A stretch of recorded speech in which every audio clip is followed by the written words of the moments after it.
the next generation of superstars is getting set for next month's World Rugby Under-20 Championships.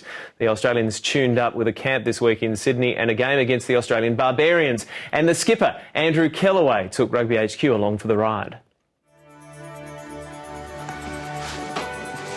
It's day 3 of camp here and we're just preparing for our last game tonight against the Australian Barbarians before we head off to Italy for the World Championships.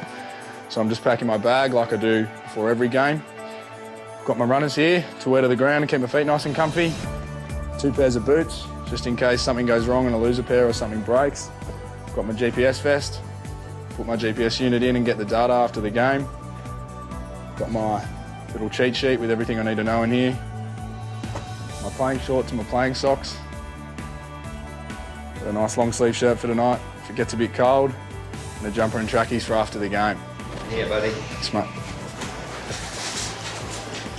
So what are we doing, the usual? It's the usual, please, ankles and toe. On game day, I'm always on the physio table getting both my ankles strapped. A couple of blokes I've seen with the old mummy happening around the torso, and then a couple of groins and shoulders and everything else under the sun over here. But I'm pretty simple. I just like both my ankles as a preventative measure, I suppose, and then I also get my turf toe strap, which is an injury at the moment. Eating pattern on game day would be pretty stock standard, really. It's sort of pretty similar. I think you get all your preparation in terms of food and water for game day the day before. So a small fella like me doesn't eat a whole lot anyway, so I'd say it's probably not a lot compared to some of the blokes here. Game day is usually pretty standard, just sort of normal meals, and depending on what time you play, that can sort of change things up.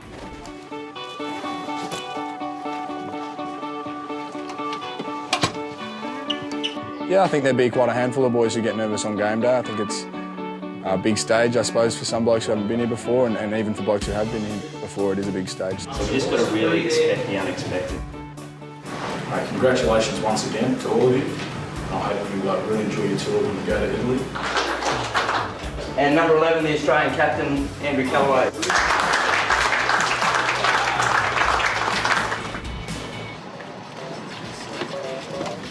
On the way to the game, nothing's changed now that I'm the captain, I suppose. I'm a window man. I like to sit right on the window, but in terms of which end of the bus doesn't really bother me. I think there's a fair bit of music that goes on down the back there. A little bit of chit-chat and I think mostly music though. I just don't like to be hungry in the game, so I think just a little snack before we get out there and start warming up. It's a little bit of a ritual. I'm a big sushi man, so I like to get my fix before the game. I think in the dressing rooms before the game, I'm definitely one of the sort of people who tries to be very relaxed. I think it's important to have that kind of dynamic where you have blokes who are relaxed and blokes who are probably a little bit more psyched up. But I am definitely more relaxed. I think I like to just sort of sit down and think about my job and keep pretty calm.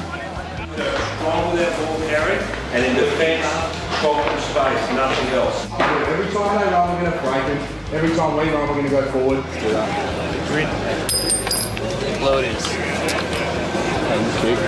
I don't think anything's really changed for me personally now that I'm captain. I think there's probably a little bit more to work on in terms of my temperament and how I communicate with other people, but I don't think anything's changed in terms of the way I play my game.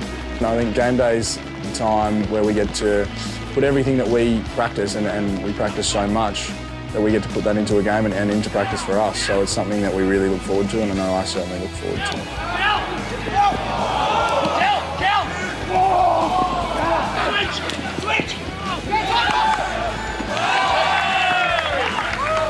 Yeah, look, the game was pretty scrappy, I think, but we expected that, in the wet and against the Barbarian side. It's only 80 minutes in the end and you're sort of flat out for that, and then all of a sudden it's over. So, yeah, very, very mentally drained and physically drained. So post-game, I'll probably jump in the shower and get all this mud off me, get into some clean, dry clothes, whack some skins on, get back to the accommodation and have something to eat, and then probably just sit down and relax, let the adrenaline get out of the body and find my way to sleep very slowly. A nice story. Ben Lloyd was the producer there. A huge thanks to the under-20s. They were unbelievable this week, giving us unprecedented access, and in particular, of course, Andrew Kellaway. Great stuff.